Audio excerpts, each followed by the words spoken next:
Okay, good evening all of you. So now take today's class without delay. First अपन अपने आराध्य को तो मना लेते हैं।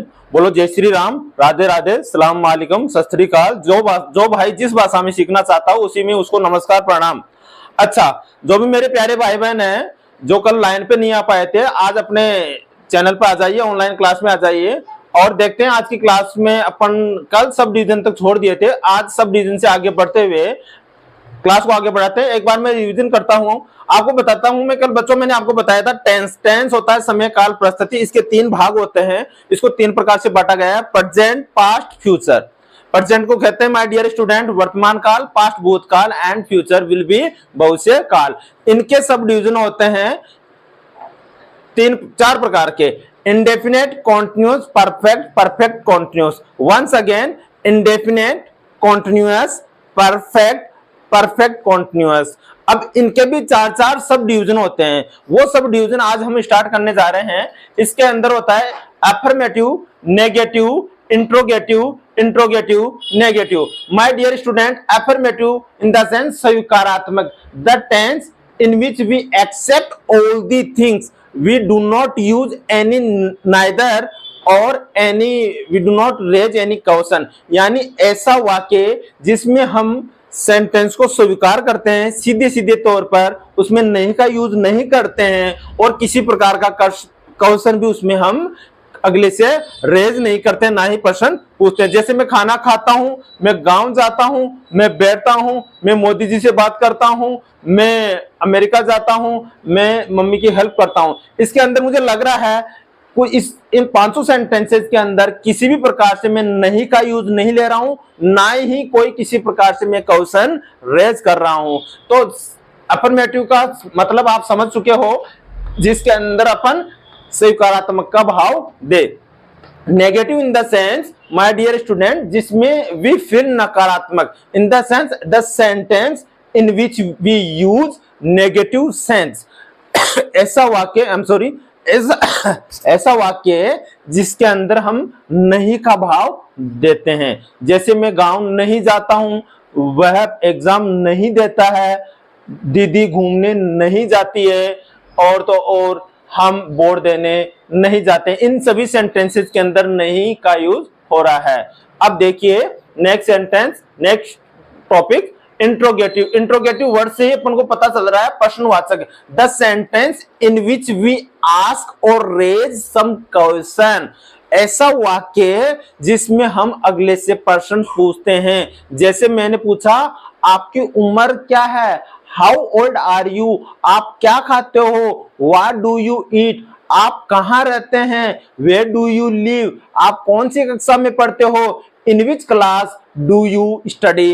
तो आपको लग रहा होगा इन सभी सेंटेंसेज में मैं प्रश्न पूछ रहा हूं, मैं क्वेश्चन कर रहा हूं, तो इनसे पता चल रहा है ये इंट्रोगेटिव सेंटेंस होता है। Next is interrogative negative sentence. इन दोनों वर्डों को मिला लीजिए। नेगेटिव इन द सेंस जिसके अंदर नहीं का भाव हो, नकारात्मकता का भाव हो। इंट्रोगेटिव इन द सेंस जिसमें हम प्रश्न भी पूछे। Interrogative negative in the sense मेरे प्यारे बच्चों, ऐसा वाक्य जिसमें हम प्रश्न भी पूछे और नकारात्मकता का भाव भी हो। जैसे आप गांव क्यों नहीं जाते हो, आप सुबह जल्दी क्यों नहीं उठते हो, पापा बाजार क्यों नहीं जाते हैं, तुम मम्मी के लिए रुपए क्यों नहीं कमाते हो। इसमें सभी सेंटेंसेज में मैं पूछ रहा हूं क्यों और नहीं। तो इन दोनों सेंटेंस से पता चल रहा है interrogative negative in the sense the sentence in which we use negative as well as interrogative, यानी जिसमें हम प्रश्न भी पूछे साथ में नकारात्मकता का भाव भी होता हो। नेक्स्ट इज, अब ये सब डिवीजन कंप्लीट हो गए। आज का जो हमारा पहला जो टेंस चलेगा वह है present indefinite affirmative sentence.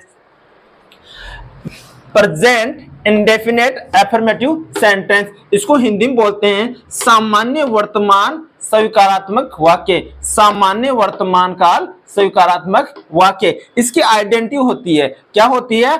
Identity. इसको रिकॉग्नाइज भी बोल सकते हो और आइडेंटिटी भी बोल सकते हो। आइडेंटिटी इन द सेंस इसकी पहचान, हाउ टू आइडेंटिटी। जैसे इन वाक्यों के अंत में क्या होता है, ता है, ती है, ते है, एटसेट्रा। कुछ भी नहीं करना बच्चों, ऐसे वाक्यों के अंदर एंड के अंदर अपन को मिलेगा ता है, ती है, ते है। और इसका रूल जो होता है वो होता है subject plus V1 plus S या ES plus object then full stop, जिसको अपन हिंदी में बोलते हैं पूर्ण विराम। तो इससे पता चलता है subject in the sense the person who does the work. इसको अपन बोल सकते हैं डोयर भी बोल सकते हैं या डूयर भी बोल सकते हैं। Next is V1। V1 का मतलब होता है यहाँ first form of the verb. Verb क्या होता है, the action word is called verb. जैसे पता चलता है खाना खाना, जैसे खाता है, जाता है, देखता है, सुनता है, बोलना, सुनना, इनसे पता चल रहा है कि वाक्य में क्या हो रहा है, जिससे क्रिया का होना या करना पाया जाए, वो क्या कहलाता है, वर्ब, क्रिया।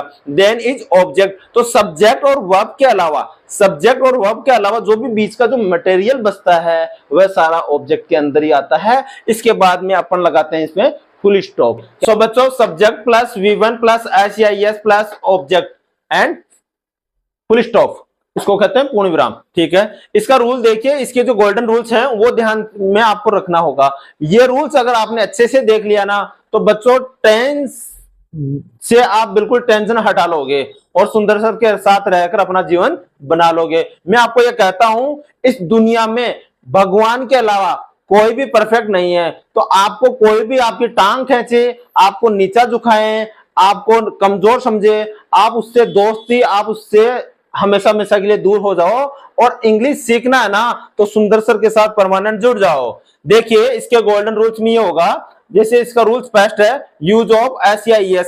S और ES का यूज कहां पे होता है, ध्यान देखना, अपने कानों को अच्छी तरह खोलो और माइंड को ढीला छोड़ दो। जिन वर्ब्स के अंत में जो वर्ब्स होता है आना जाना खाना पीना, इनको वर्ब्स बोलते हैं। जिन वर्ब्स के अंत में S double S SH CH OX हो तो ES का प्रयोग करते हैं। पता चल रहा ना, वर्ब्स का मतलब जैसे गो मिस जाना, इसका एंड में क्या आ रहा है, ओ। तो ऐसी वर्ब्स हो तो इसके अंत में क्या लगाएंगे, ES का प्रयोग करते हैं।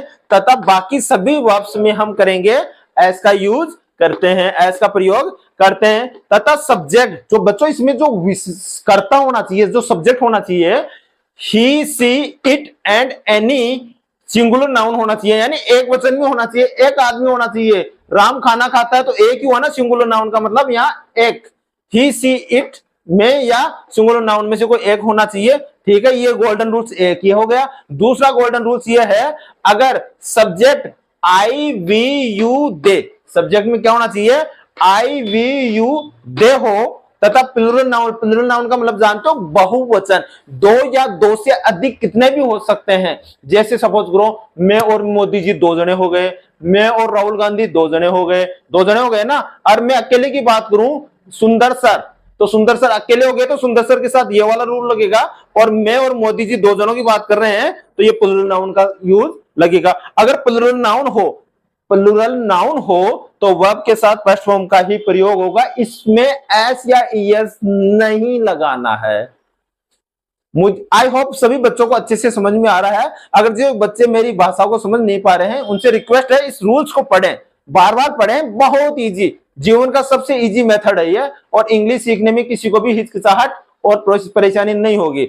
अब देखिए इसके कुछ रूल्स मैं आपको करवा रहा हूं, एग्जांपल मैं आपको करवा रहा हूं कैसे इंग्लिश सीखी जाती है और कैसे इंग्लिश बोली जाती है। सबसे पहले तो आपको देखो, मेरे पास अगर आप इंग्लिश सीख रहे हो ना, ईश्वर पर विश्वास रखते हुए सीखो और अपने आप को यह रखना कि मैं सीख के ही रहूंगा।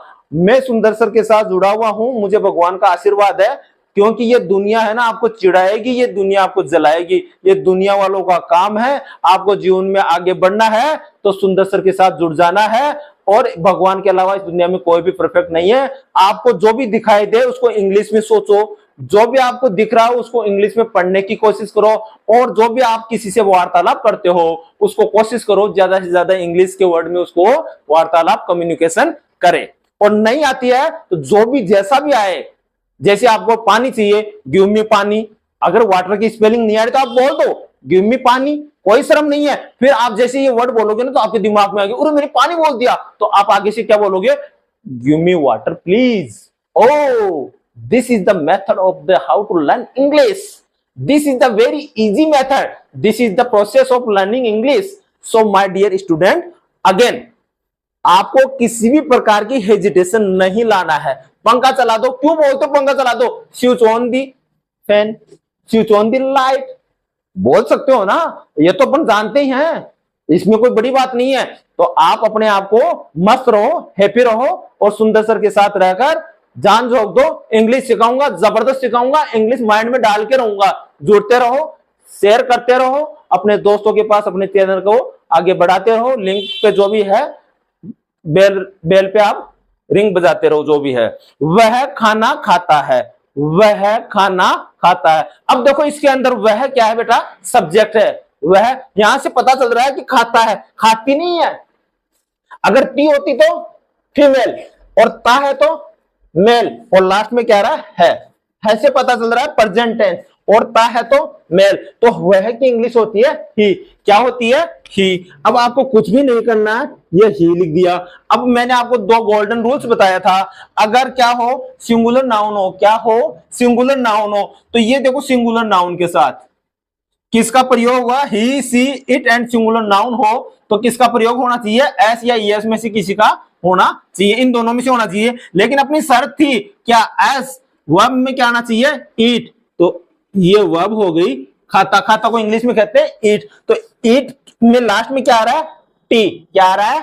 टी। अब देखो रूल पढ़ो, अगर वर्ब्स के अंत में एस, डबल एस, सी, एस एच, सी एच, ओ, एक्स हो, तो इसमें ये बताओ लास्ट में इनमें से कोई है क्या?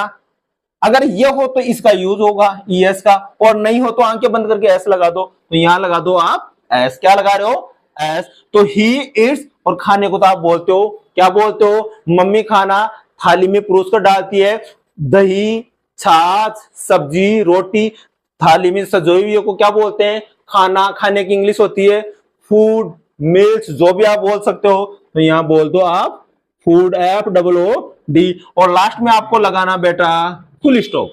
अगर ये डॉट बिंदु नहीं लगाए ना तो वाक्य पूर्ण नहीं होगा। नेक्स्ट देखो, अब देखो इसी को, तुम खाना खाते हो, यू ईट फूड हो जाएगा। वह खाना खाती है, सी इट्स फूड हो जाएगा। ठीक है ना? अब देखो राधा खाना खाती है, राधा ईट्स फूड। मोहन खाना खाता है, Mohan eats food. Only subject ही चेंज करना है और सारा सेम है। ओनली सब्जेक्ट ही चेंज करना है और सारा सेम है। सर खाना खाते हैं तो यहां पे लगा दो सर ईट्स फूड। मम्मी खाना खाती है, मम्मी ईट्स फूड। समझ रहे बात को? दादा खाना खाते हैं, ग्रैंडपा ईट फूड। नानी खाना खाती है, maternal grand mother Yeats food. समझ रहे हो? आंटी खाना खाती है, आंटी ईट्स फूड। अंकल खाना खाते हैं, अंकल ईट्स फूड। बताओ एक सेंटेंस से 10, 20, 50 sentence, lakh sentence, million, trillion, जितने सेंटेंस बनाओ बना लो। मोदी खाना खाते हैं, मोदी ईट्स फूड। ओबामा खाना खाते हैं, ओबामा ईट्स फूड। अरे कुछ भी नहीं है। आपकी स्कूल के प्रिंसिपल खाना खाते हैं, प्रिंसिपल सर ईट्स फूड। कुछ भी नहीं कर रहा, यहां सब्जेक्ट भी चेंज करना, कुछ भी नहीं करना। और फोबिया बना रखा, जबरदस्ती का डर बना रखा। कुछ भी डर नहीं है यार, कुछ भी नहीं है। मस्त रहो, हैप्पी रहो। सीख गए इंग्लिश, अब तो अपन तो बस एक एक्टिविटी करें, अभ्यास करें। इंग्लिश तो आप वैसे ही सीख गए जब सर के साथ जुड़ गए। Sir is the greatest sir in the world, you don't worry. My dear student, trust me, believe me, God is watching us and we have blessing of God.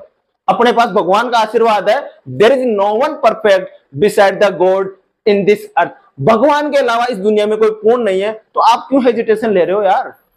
जो इस दुनिया में आए हैं, जो मेहनत कर रहे हैं, स्किल्ड कर रहे हैं, वो आगे बढ़ रहे हैं। जो नहीं बढ़ रहे हैं वो नॉर्मल काम करेंगे। ठीक है, अब तुम पतंग उड़ाते हो, तुमको क्या कहते हैं? यू। क्या कहते हैं? यू। देखिए इसकी तो बच्चा बच्चा इंग्लिश जानते, तुमको यू। यू उड़ाने को क्या कहते हैं? फ्लाई। You fly. अब क्या करते हो? पतंग। You fly a kite. लेकिन अब कुछ कुछ बच्चों के दिमाग में ये आ रहा होगा कि सर यहाँ तो वही आ गया, लेकिन प्यारे बेटे यहाँ देखो, तुमको क्या कहते हैं? ये आ गया। अगर I, we, you, they and plural noun के साथ हो तो वर्ब की पास्ट फॉर्म का ही प्रयोग होगा। वर्ब की पास्ट फॉर्म जो आई दिख रहा है ना, पास्ट फॉर्म का ही प्रयोग होगा। इसमें कुछ भी नहीं लगाते, तो यू फ्लाई है काइट। अब यू की जगह तुम लगा दो, हम उड़ाते हैं, तो we fly a kite. Mohan और सोन उड़ाता है, Mohan and Sohan fly a kite. Anita Sunita उड़ाती है, Anita and Sunita fly a kite. क्या दिक्कत है? सेंटेंस सब्जेक्ट ही चेंज करें, बाकी का as it is, we are just follow the same rules. Next is वह स्टेज पर नाचती है, कौन? वह। अब देखो इधर देखो, यहाँ टी है, यहाँ फेमिनिन जेंडर हो रहा है, स्त्रीलिंग हो रहा है, लड़की हो रही है, औरत हो रही है, महिला हो रही है, इसे पता चल रहा है कोई गर्ल्स की बात हो रही है। तो ध्यान मत दो, गर्ल्स को क्या कहते हैं इंग्लिश में? वह को क्या कहते हैं? सी। नाचने को क्या कहते हैं? डांस। अब वापिस अपने इस स्टेज पर आ जाओ, क्या आ गया लास्ट में? टी आ गया, ये आ जाओ, SHCHOX हो तो ES का यूज लगाते हैं, लेकिन इसमें तो इनमें से कुछ भी नहीं है, ना तो S है, ना डबल S है, ना ही SHCHO है, X, इनमें से कुछ भी नहीं है। अगर इनमें से होता तो ये लगाते हैं, और इनमें से बाकी का जो बचा हुआ उनके साथ क्या लगाएंगे? S। तो सी डांसेज कहां पर? स्टेज पर। तो ऑन किसी चीज को ऊपर रहते हैं, ऑब्जेक्ट क्या है? स्टेज। तो ऑन दी स्टेज। अब आपको पता है डीजे पर सब नाचते हैं, अरे डीजे पर सब नाचते हो ना, अरे चुन्नी मेरे चुन्नी, आता है ना गाना, सब नाचते हैं, किसके ऊपर जंपिंग करते हैं? डीजे पर। किस पे करते हैं? जो स्टेज लगा हुआ था। तो अपन कोई ऑब्जेक्ट है उसके ऊपर फुदकते हैं, जंपिंग करते हैं, तो क्या हुआ? सी डांसेज ऑन दी स्टेज। अब प्यारे बच्चों, वह नाचता है, वह स्टेज पे नाचता है, तो he dances on the stage. Mamata नाचती है, Mamata dances on the stage. Modi ji नाचते हैं, Modi ji dances on the stage. कुछ भी नहीं करना, एज इट इज सेम रहेगा, इधर का सब्जेक्ट चेंज कर दो। कोई डाउट है? आई होप सभी को अच्छे से समझ में आ रहा है और enjoying the class. Okay next, हम रोज विद्यालय जाते हैं। कहां जाते हैं? रोज, प्रतिदिन, एवरीडे, संडे को छोड़ के सभी जाते हैं। तो ठीक है, हमको क्या कहते हैं? वी। जाने को क्या कहते हैं? गो। अब देखो आप कहेंगे कि सर ये कहां से आ रहा है, इधर देखो, सब्जेक्ट आगे क्या आ गया? V1। V1 कौन सी होती है? वर्ब की पास्ट फॉर्म। तो वर्ब किसको कहते हैं? जाना, आना, रोना, हंसना, उठना, बैठना। तो इसको क्या कहेंगे? गो। गो हो गया। अब इसमें क्या ऐड करेंगे? SEIS, लेकिन हम क्या है यहाँ पर सब्जेक्ट हमारे पास V। तो V के साथ क्या लगाएंगे? वर्ब की फर्स्ट फॉर्म। V के साथ क्या लगाएंगे? वर्ब की फर्स्ट फॉर्म। तो वर्ब की फर्स्ट फॉर्म लगा दिए। वी गो, कहां पे जाते हैं? We go to school. और रोज को क्या कहते हैं? डेली या एवरीडे, जो भी आप बोल सको। और यहां पे लगा दो फुल स्टॉप। समझ में आ रहा है? और आ रहा है तो चैनल को लाइक करें, शेयर करें, और बेल का सिंबल है उस पर घंटी बजाएं। बहुत बहुत धन्यवाद, कल देखते हैं।